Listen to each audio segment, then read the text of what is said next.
in this video, I'll talk about OSI model in the networking world. This is a very important concept that you need to understand because many of the networking technologies, old and new, are based on this model because it defines a standard, a process, and a protocol for a successful network communication between any network devices. So OSI model is a system that will help you to break down network functions. So what do I mean by that? Let me take an example. OSI model is like building a house where you have various phases like phase 1, phase 2 till a house is built. In phase 1, you'll lay the foundation and pour some concrete and get a flat surface. In phase 2, you'll build the walls and lay some pipes. In the same way, OSI model breaks down network functions. So OSI model also creates standards for the equipment manufacturing. There are vendors who can manufacture specific devices for specific layer. So from bottom to top, the first layer is physical layer. The physical layer, it describes the physical connectivity, things that plugs in such as cables, network cards, and WAN interfaces. And you may have a manufacturer that focuses nothing but the physical layer only. The next layer is data link layer where you can have MAC addresses and network switches. And in this layer, networking manufacturers use this layer to create switches. In the same way, you can move up to each layer of the OSI model which describes functions of that specific layer which enables the vendors to manufacture devices of that specific layer. So all these 7 layers of OSI model are interconnected with respect to standards and have dependency with each other. So what do I mean by that? In other words, if one of the layer breaks down, then the network communication will not happen. So for a successful network communication, all these layers should function properly and should adhere to standards.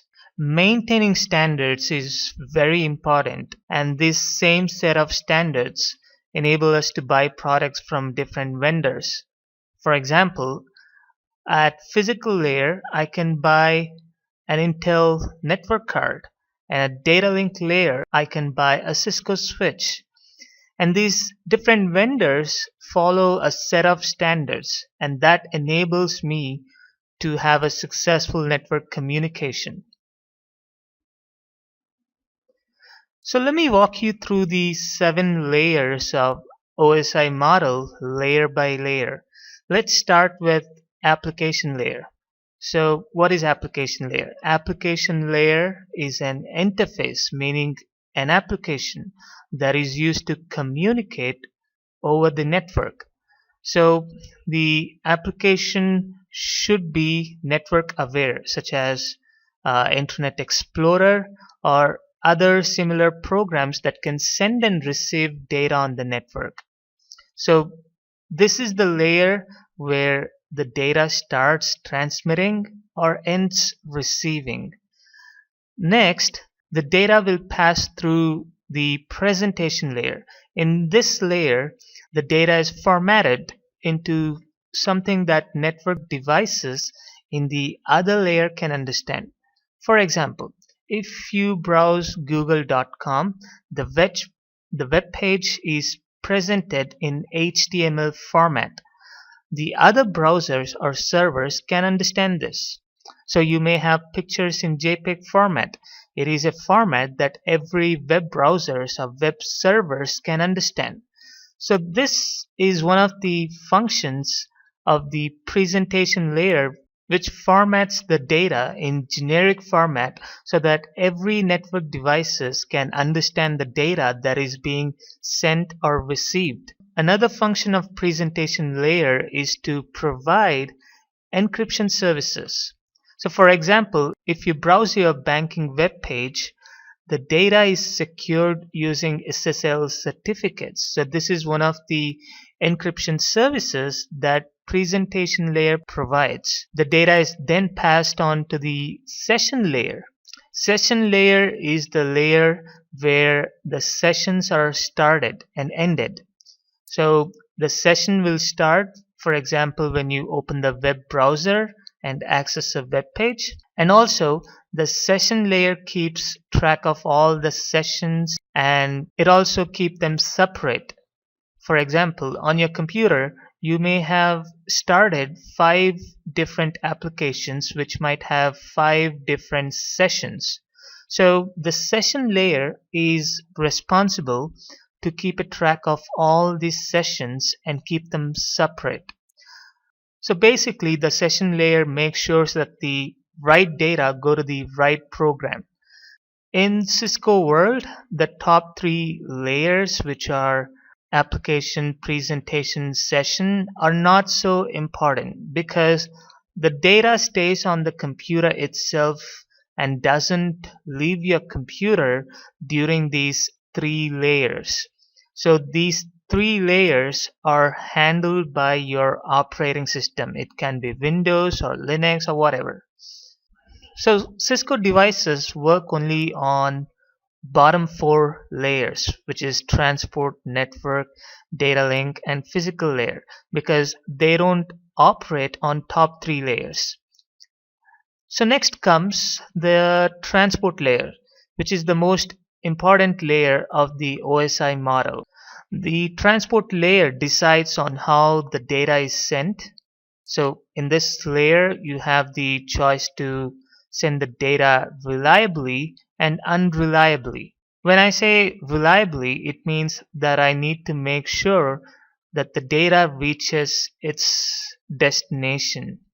And if I say unreliably, it means that it is okay if the data doesn't reach its destination. So if the application chooses reliable way of transporting the data, and when it sends a packet to the server, it expects the server to send a written packet called acknowledgement packet to make sure that the server received the packet. So let me talk about the main advantage of sending the data in a reliable way. Let's say you're sending a huge data across the network, and the transport layer will be sending and receiving packets. So let's just say few packets were dropped, and let's say the acknowledgement packets are not received. Then the computer will resend the packets to ensure the data integrity. So every single time when we send and receive files over the network, they come okay and we'll be able to open them with no problem.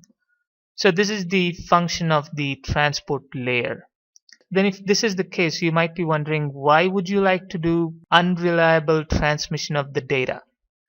Well, unreliable transmission of the data is used by real-time applications such as voice over IP phones or video over IP applications like online TV. For real-time application, it is not required to send the data in a reliable way because that may cause some delay. For example, if you are using a voice over IP phone, let's just say that the voice over IP phone configured to use reliable transmission and not unreliable transmission. Then let's say few packets are dropped, and with reliable transmission the data should be resent if the packets are dropped. So what happens if the data is resent, we will not receive the data in real time. Then the data will not be real time. You know what I'm trying to say? So there will be some delay and it doesn't make sense. So real-time applications should use unreliable way of transmitting the data. So in networking world, reliable way of transmitting data is called TCP, and unreliable way of transmitting data is called UDP. Other function of the transport layer is to use the appropriate port numbers. So using port numbers while transmitting the data, it decides what service you're going to use on the destination. For example, if you're browsing a web page on a client computer, then when you request the data, the web browser will request the same data on the web server over port 80, because the server has hosted the web services on port 80. You may ask, why port 80? This is just standard. The web server might also be hosting email services on port 25. So every network services on the server gets their own port numbers. So that the client can reach this server over the network on the appropriate ports for the service that they are requesting for. And next layer in the OSI model is the network layer. The network layer provides something known as logical addressing, meaning it provides IP addresses to the network devices. So when you assign an IP address to a computer or server, it happens in the network layer. This layer also finds the best path to a destination. For example, if you browse www.microsoft.com, it has to reach the Microsoft website at Redmond. And to reach there, your computer has to pass through all the routers in between them, and the network layer is responsible to find a best path to reach there. Then the data reaches to the next layer, which is data link layer, which provides physical addressing, which is actually MAC addresses for the network devices. So MAC address is a physical address which is burned into a network device, for example, a network card. And MAC addresses are used to communicate in the local network. They're used by the switches. So switches learn the MAC addresses. This means a computer in the network can communicate to another computer in the same network using MAC address. So data link layer also ensures that the data is error free. So if you send the data over the network, it'll put a check on the data to ensure that the data is not changed when it reaches to the destination.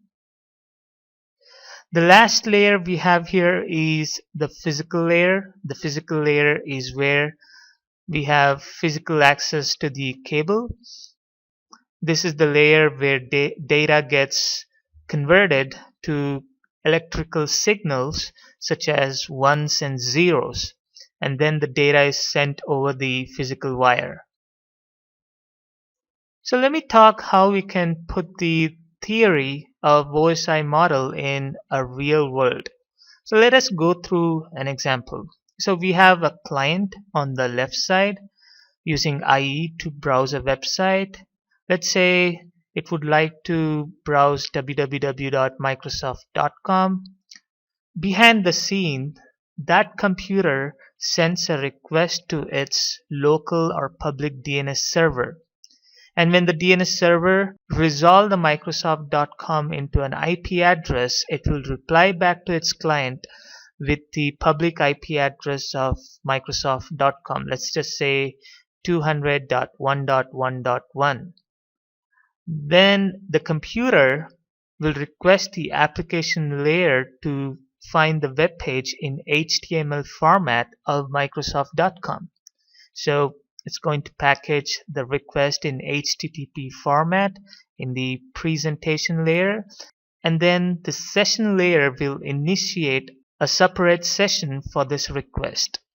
Then it passes on to the transport layer where the decision will be made to either use a TCP or UDP method for transmitting the data.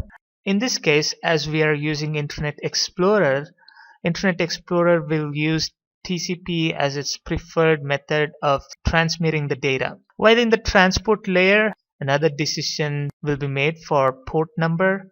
It will be decided which destination port number to use. So Internet Explorer usually uses port 80 for web pages.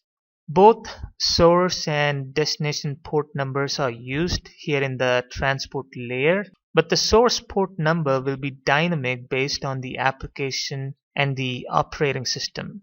So the source port number will be unique. This is because when the web server replies back, it needs to make sure that it is sending the data to the right application which requested the data. So let me show you what I mean. I'm going to make a FTP connection to ftp.emc.com, and I'm going to make another FTP connection to the same FTP website, which is ftp.emc.com. Now I'm going to open another command prompt window to see the sessions that these FTP connections have made. So I'm going to type netstat.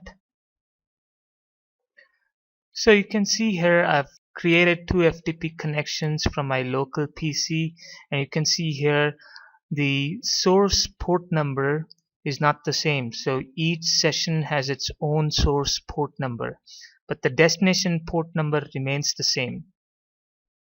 So now let's come back to the OSI model. Now the data has to pass through the network layer where source and destination IP address will be added. Remember, I said network layer provides logical addressing, so the source IP address would be the client IP address, which is using Internet Explorer, and the destination IP address would be the web server IP address. Moving on, the data will be passed through the data link layer where source and destination MAC address will be added. So you may be wondering why you need to add source and destination MAC address when you already have source and destination IP address. Well, here's why. When we are going from end to end trying to reach our destination, we need to have two addresses. One is IP addresses, another one is MAC addresses. MAC addresses defines locally where we are going, and IP addresses defines where we are going externally, something like internet. So what do I mean by that?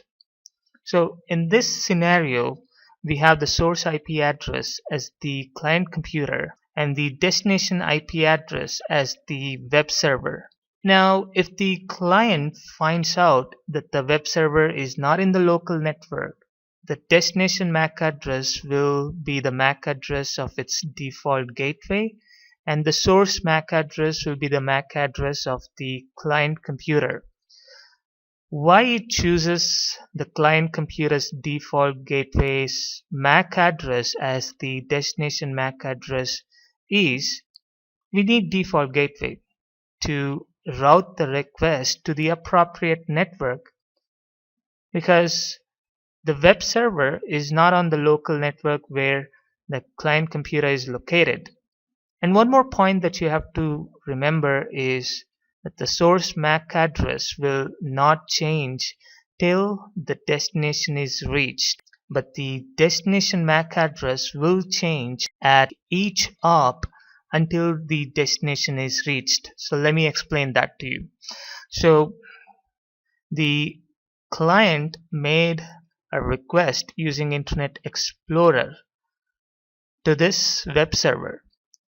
Now this web server is not on the local network. So in the network layer, the source IP address would be the client computer IP address, and the destination IP address would be the web server destination IP address. And the data link layer, the source MAC address is going to be the MAC address of the client computer, and the destination MAC address is not going to be the web server MAC address because the web server is not on the local network. So the destination MAC address will be the default gateway, which should be used to route the request to another network where your web server is located. So at each hop, the destination MAC address will change. So if I need to route this request to another network where the web server is located at, then at this hop, the destination MAC address would be the MAC address of this gateway. But one thing that you need to remember is the source and the destination IP address will never change. Only the destination MAC address in the data link layer changes. So if I have more than 2 gateways or 2 routers, then at each hop the destination MAC address will change. That's why we need 2 addressing, one for logical addressing, which is IP addressing, another for physical addressing, which is MAC addressing. If this topic is confusing, don't worry about it. We'll go through again in detail in future lessons.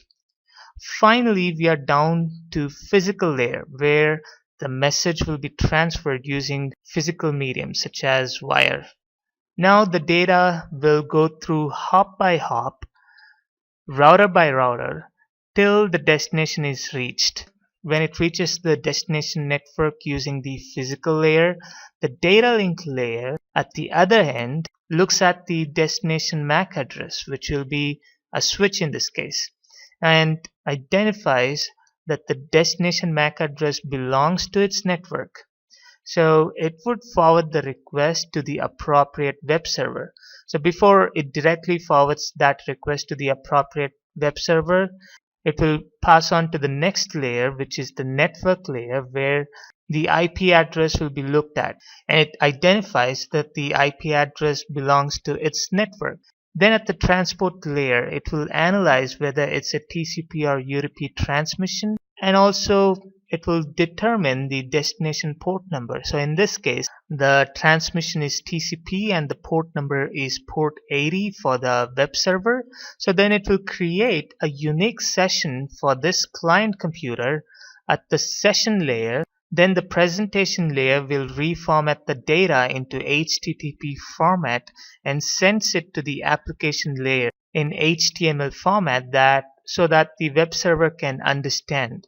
Once the web server receives the request, it will send a reply back to the client saying that the request was received, and then the exact same process happens again the other way, packet by packet. So it's going to send it to application, presentation, session, transport, network, data link, physical, goes to the switch, router to router, and then to the switch again.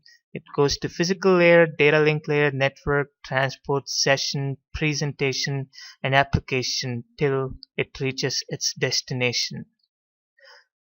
So this is OSI model in the real world. So this is how the data flows using OSI model. Thanks for watching this video. For more videos, please subscribe to my channel.